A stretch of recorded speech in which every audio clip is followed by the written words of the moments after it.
Welcome to the Saturday Summary for December 13th, 2014, your weekly summary of market and economic news for annuity and life insurance professionals. As always, I'm Jonathan Idle with Brokers Alliance. Well, it's been quite a week. We got a lot to talk about this morning.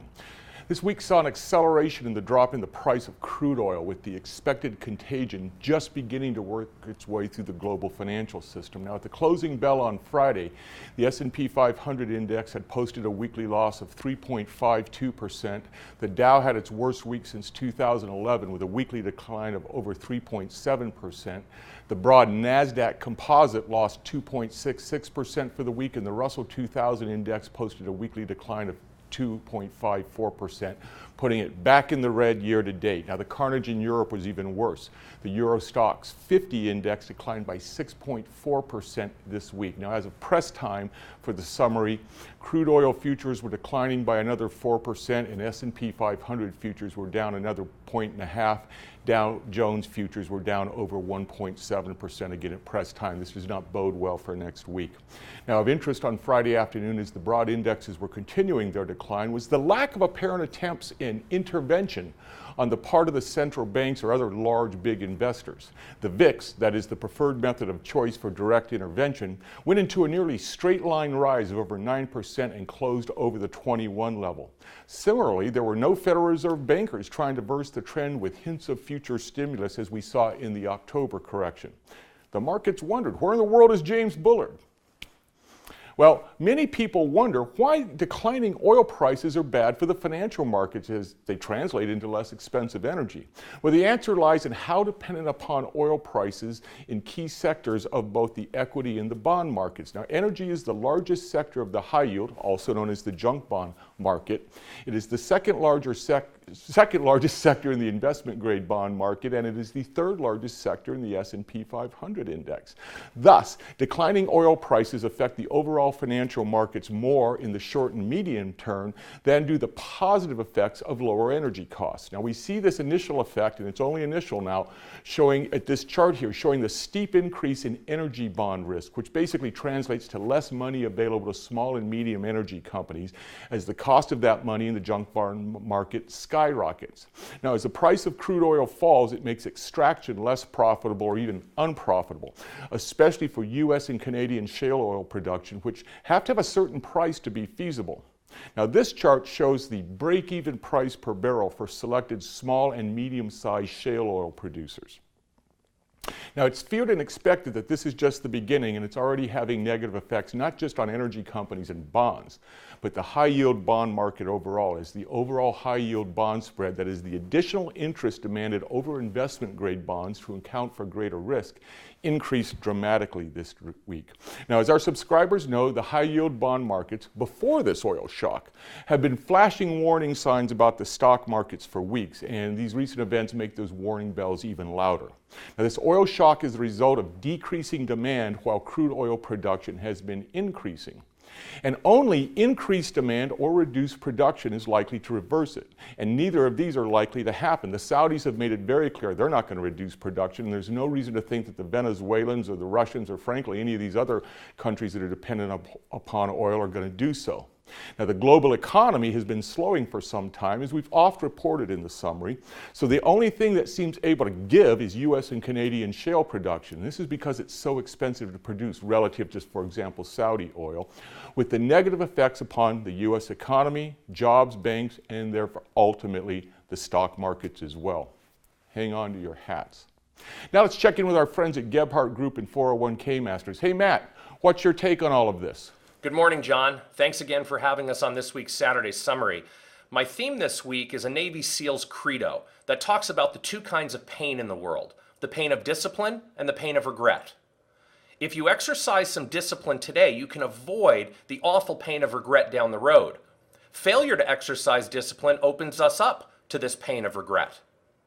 So this is something we're always encouraging clients of Gebhardt Group and members of 401k Masters to consistently think about, is how do we exercise discipline today to avoid this pain of regret down the road?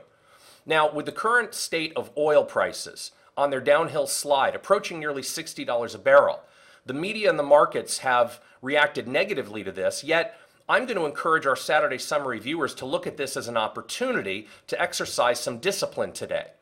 That discipline has to do with this newfound surplus that we're finding in our monthly household budget. Now, what do I mean by this? With oil prices sliding, that's created a trickle-down effect to actually seeing the prices in everyday household items that we consume actually drop substantially. Things like gassing up our car or going to the grocery store and buying fresh produce and milk. These are all prices that are dropping right now, which is creating surplus in our monthly household budget.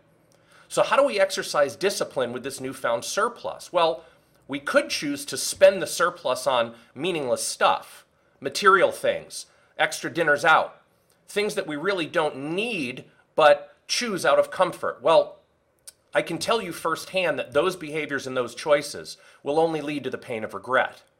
But if we choose to act with discipline and we take that monthly surplus in our budget and actually start saving it every month, we could wind up avoiding that pain of regret by having more money put away for our future, whatever our aspirations are.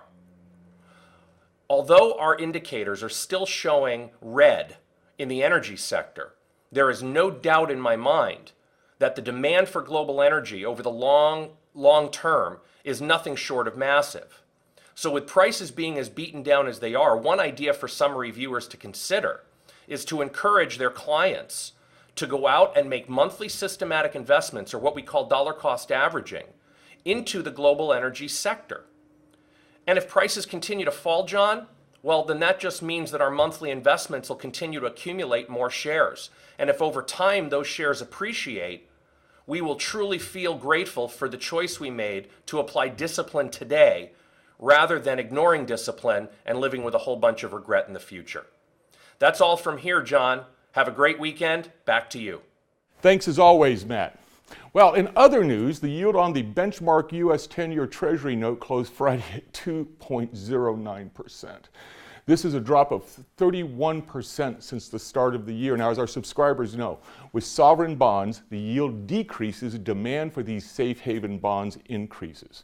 Also on Friday, Moody's downgraded its outlook on the $2.7 trillion U.S. money market industry, or money market funds, I should say.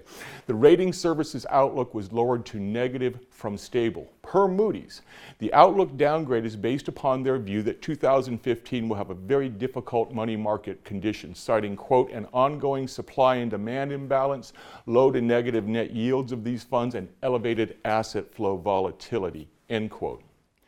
Moving on, if anybody still doubts that both parties and frankly every branch of the U.S. government is completely bought and paid for by Wall Street, this week's omnibus spending bill should convince you.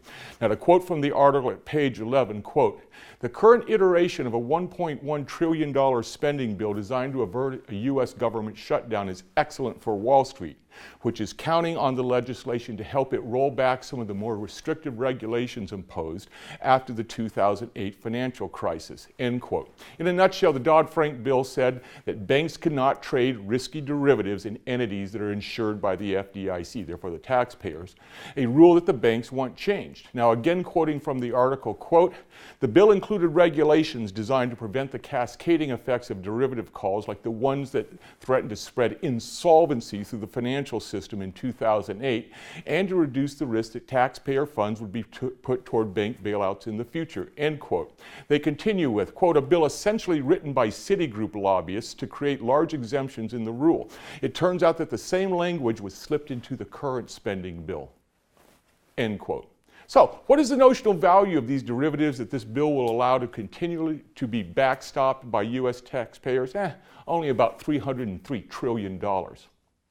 Well, this week saw several articles in the professional financial press predicting a soon and bad ending to this central bank stimulus-fueled frenzy of the past few years. Now, the article by David Stockman at page 13 is titled Duck and Cover, The Lull is Breaking, The Storm is Nigh, is one of the best analysis of what's happened since the financial crisis that I've ever seen. So you really want to read this. It'll really educate you good. But to quote from that article toward the end of it, quote, in short, what is happening now is that risk is coming out of hiding. The collateral chains are buckling. The financial time bombs are beginning to explode. There is nothing especially new about this development. It's the third occurrence this century. But there is possibly something different this time around the block. This time the carnage could be much worse because the most recent tsunami of central bank credit was orders of magnitude larger and more virulent than during the run-up to the Lehman event or the dot-com implosion, end quote. Well, on that disturbing note, I urge retirees and those nearing retirement to take this week's events to heart. Get some of your retirement savings to the safety and guaranteed lifetime income streams offered by guaranteed annuities before the next storm hits. This is truly a case where you only win if you sell. Remember John Hussman's exit rule for bubbles. You only win if you panic before everyone else does. Now, for those younger clients who see this storm coming, Monday's Smart Move of the Week will show our producer clients how a short-term guaranteed annuity can provide shelter from the coming storm and the means to incrementally return to the equity markets as the coming financial storm dissipates. Well, that's your Saturday summary for Saturday, December 13th, 2014. We'll see you next Saturday.